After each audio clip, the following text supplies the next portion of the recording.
Paura sull'autobus, questione di momenti. Sono le 9 del mattino in Viale Dalviano a Vicenza. Un autobus SVT proveniente da Viale Mazzini arriva alla rotatoria con Via Medici e Viale Fratelli Bandiera. Ma qualcosa non va. Il bus rallenta e rallenta ancora, ma va dritto e sbatte a bassa velocità contro l'antica porta San Bortolo. Qualcuno sente il colpo, come il titolare del bar di fronte, che si trova a questa scena di fronte. Noi stavamo servendo i clienti come al solito, abbiamo sentito suonare, poi abbiamo sentito una botta forte, abbiamo guardato fuori e abbiamo visto l'autobus che praticamente era andato a sbattere contro Porta San Bortolo. Allora sono uscito io di corsa per vedere effettivamente cosa era successo. C'erano altri automobilisti che nel frattempo avevano già chiamato il 118.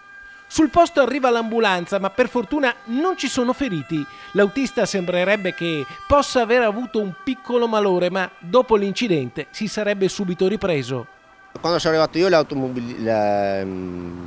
l'autista dell'autobus era già cosciente, parlava, aveva già aperto le porte, chiacchierava anche con i passeggeri, quei pochi passeggeri che c'erano a bordo.